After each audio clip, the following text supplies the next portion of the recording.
if you want bluebirds in your yard, water and food are what you need to provide. So I remember the first time that I put out my first nest box because I was so excited, and I brought a friend of mine over who was a native plant aficionado, and I said, show me all the natives in my yard because I really want to make sure I've got food for my bluebirds. She walked around my whole yard, and she comes back and she said, you got none. And I said, okay. So that's when I said, I need to start paying attention to native plants. So water first. We keep water in our bird bath the entire winter. We use a heater. I take a bucket, or Carl takes a bucket out every morning. It often gets emptied out, and by noon we have to put more water out there. But we see bluebirds in there day after day after day. This last couple of weeks we've had cedar waxwings, hundreds and hundreds of cedar waxwings in that. So you'll see more birds with water than you will with food, because everybody needs to have a drink of water. So this is our bird bath. It's low to the ground. It's got nothing around it that a cat can hide around.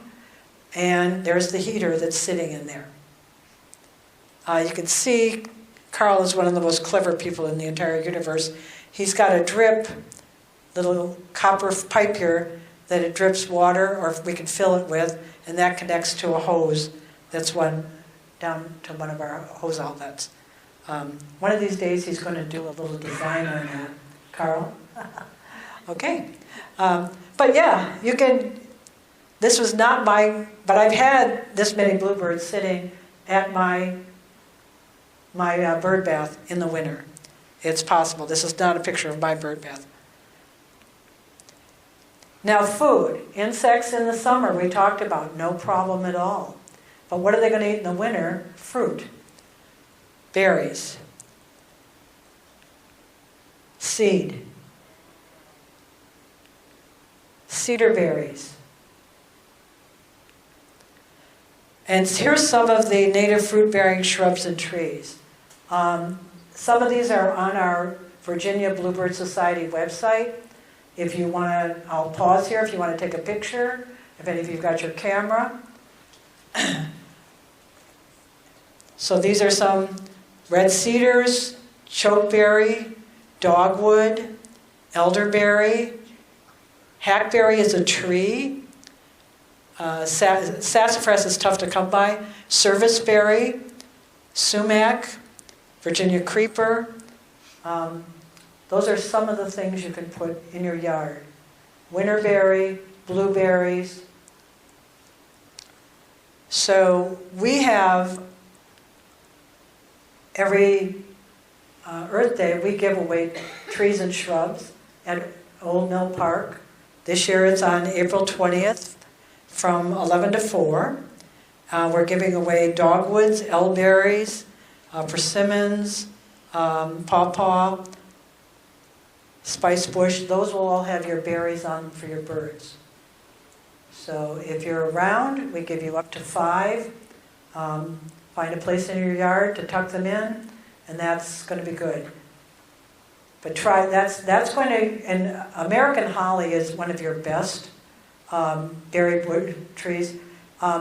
So if you've got non-natives, foster holly and some of the other hollies that are non-native also have berries.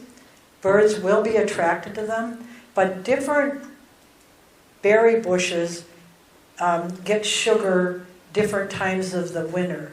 So in the early part of November, December, my foster holly gets cleaned off right away. So it has a lot of sugar in those berries.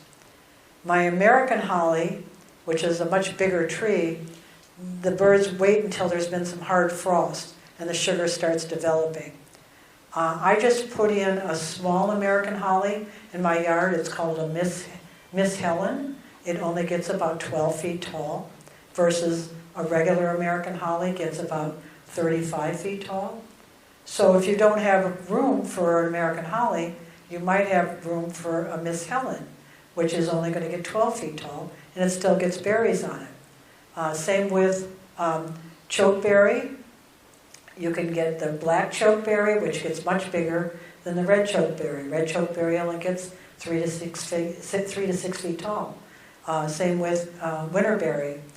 They don't get as big. So find room in your yard if you can, because that will make your birds stay there as well. They've got to have something to eat.